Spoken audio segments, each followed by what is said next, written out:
Edge 105.1, 105.3 FM. You're inside Home Run. I'm Dion Mattis. Good afternoon to you and yours.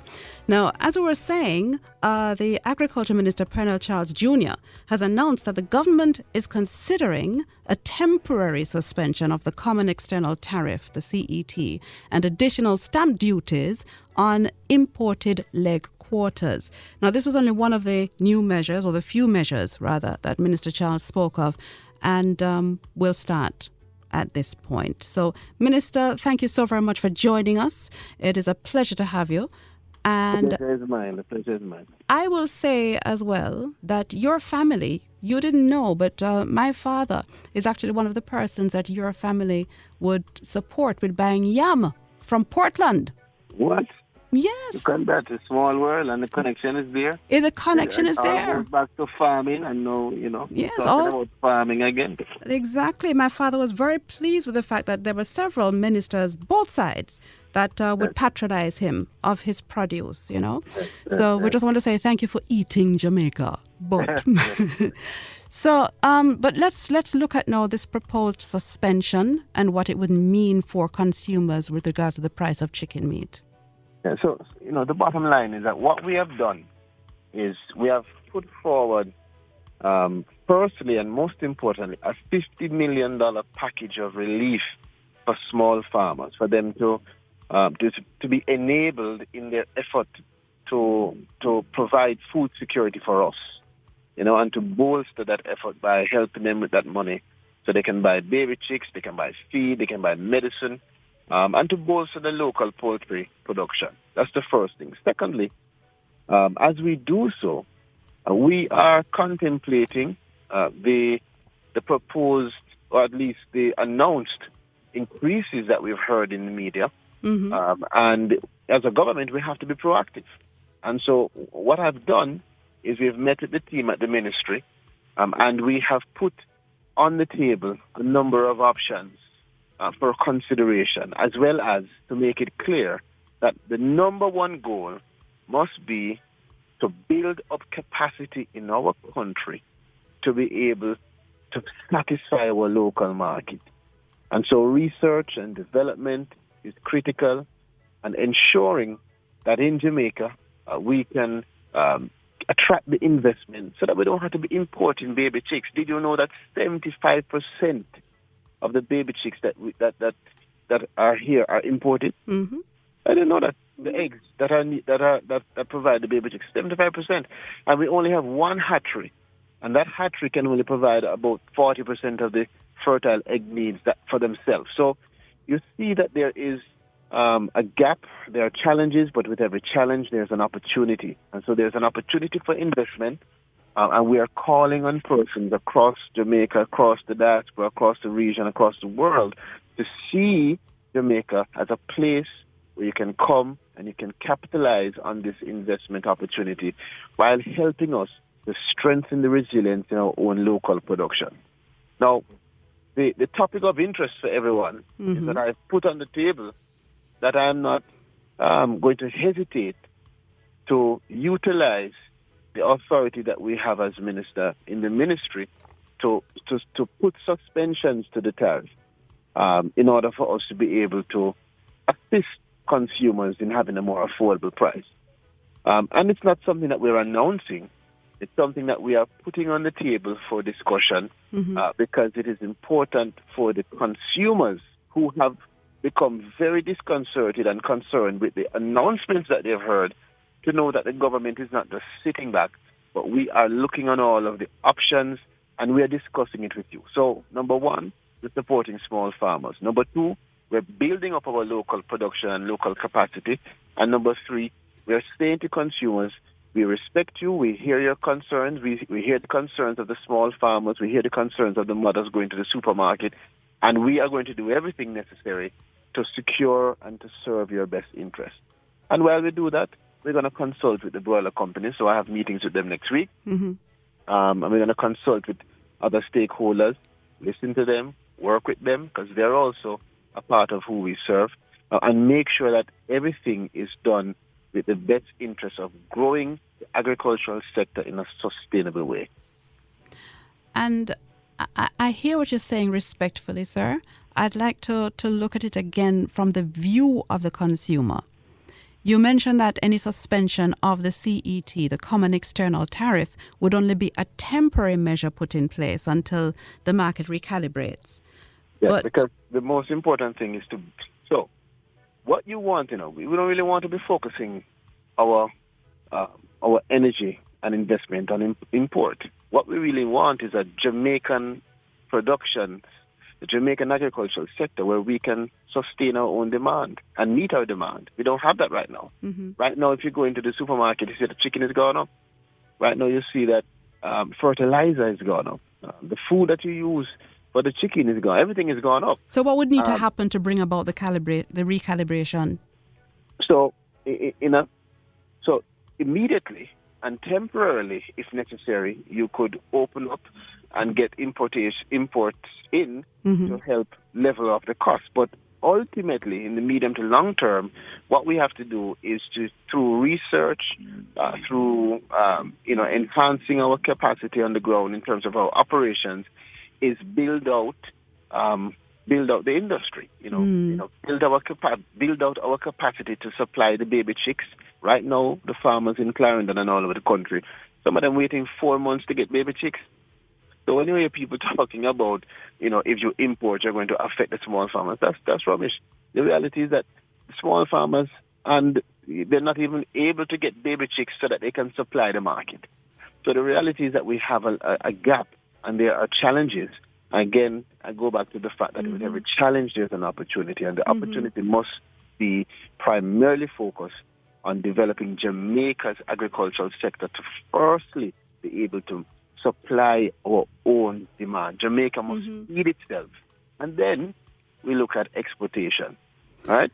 So that's what it is. The talk about suspension of tariff and stamp duties is really just a option that would be temporary to ease the burden. But the reality is we are going to focus our attention. And we've started. We have programs now that are focused on, and we've mandated the research unit to start that work. We've started programs on other small ruminants and fish so that we can expand the options of meats that are available.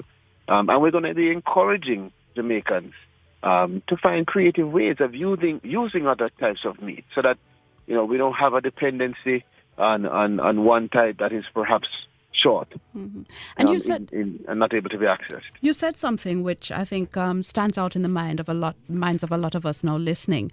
The fact that if we are importing 70% of our chicks, but we have the capacity to increase our local production of chicks for reselling in the market, why hasn't that been done before? It seems like such a simple, in-your-face solution. Well, it's never that simple, and I can't speak to what took place before, but the call that I've made in Parliament yesterday is a call to investors, to innovators, to say to them that this minister will be doing whatever is necessary within the ambit of our laws and regulation to facilitate you entering the market. We want competition. Competition drives the market. Competition makes the market resilient and strong, and most importantly, it benefits Jamaican consumers, right? And so we want to make sure that persons who have the ability, whether it is that they have the financial capacity or just have the desire and the knowledge, that they can find different mechanisms to go out and take the risk. Why is it that we only have one hatchery? Why is it that we can't find some local raw material? We keep on telling ourselves it's not possible. It is possible. 20 or 30 years ago, our grandparents wouldn't think that we'd be talking now on the phones that we're speaking on. All right? So we have to stretch our minds and our imagination to really pull us to a place where we're looking on short, medium, and long term. And as I said, immediately, we are considering, number one, the $50 million relief. Number two, bolstering the local production. And number three, if necessary, we will put in the other options available to make sure that we are defending the Jamaican consumer. Are you saying that includes then the suspension you were thinking of for the external tariff and the stamp duties? That's one of the options. I mean, and we've discussed others that we're already focusing on, as I said to you. There are many more, but the reality is I want to have a discussion with Jamaica, and I've made it clear. This is week 2. I'm not going to stay in the office, hide up in some office, talking to people, and I don't have a discussion with Jamaica. No, Jamaica wants to know what's going on. They want to know what options the minister has so that they can feel confident that the decisions we're making are prudent decisions.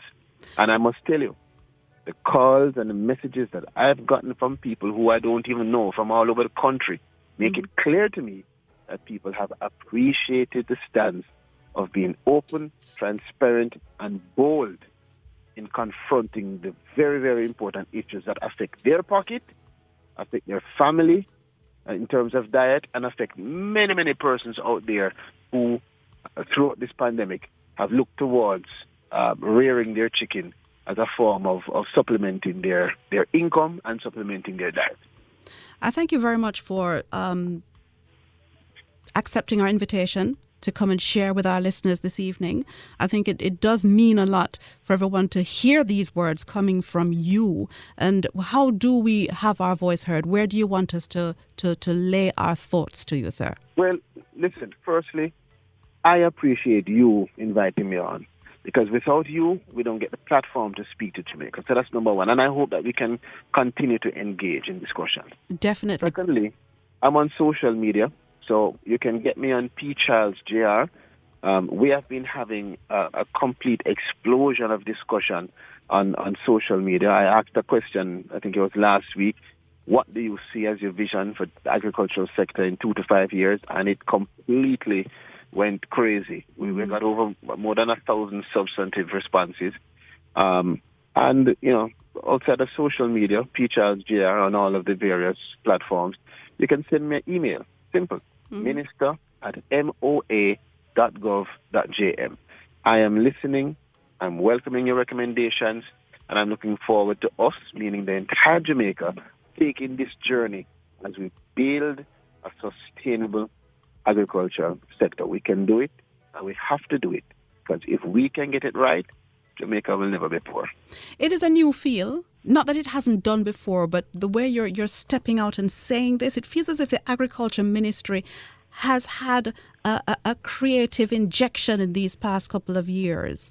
And the fact that you're open and feel as if we are a part of the ministry, I want to thank you for that. And we're watching, and I'd like to also say that, yes, I think this is what we need in order to not have to feel as if we have to go out and pull down some boulders and cut down some trees. It is actually typing and saying, here's what we're looking at.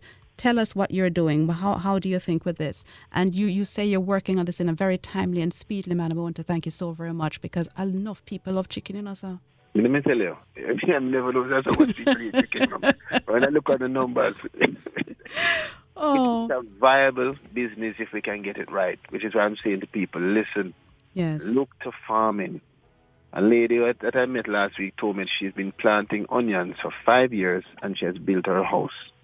Another young man planting for 3 years, and he was proud to tell me that he has taken his wife on trips and all of these things. Farming, if we can get it right, and we will have to get it right, is a viable way for young people to stay away from crime and for young people to become economically independent. But join the conversation. As I said to you, link me up on social media, send an email, send a letter if you want to the minister, and let's continue the discussion around building a sustainable agricultural sector. Thank you so very much, Minister Charles. It's been a pleasure speaking with you. And as we've said before, the door is open. We're always interested to be able to hear what is happening, how we are going to be able to maneuver what we have facing us together. And it's you work for us. So thank you so very much for coming along and saying, this is what I'm doing. And I'm also interested to hear your thoughts as well, because they're included. They're important. Thank you very much, sir. Pleasure is mine. All Thank the best you. to you. All right, Minister. That was Minister Pernell Charles Jr., Agriculture Minister, joining us and sharing his thoughts, his forward plans, which include your thoughts if you so desire. And he's considering last of all, a temporary suspension of the common external tariff and additional stamp duties on imported leg quarters to make that cheaper for the moment. But he's also encouraging more persons to be involved and become poultry farmers themselves to sustain our table at the best price possible for the commodity that enough of we love eating, chicken. Edge 105.1, 105.3 FM. It's Home Run on the Edge.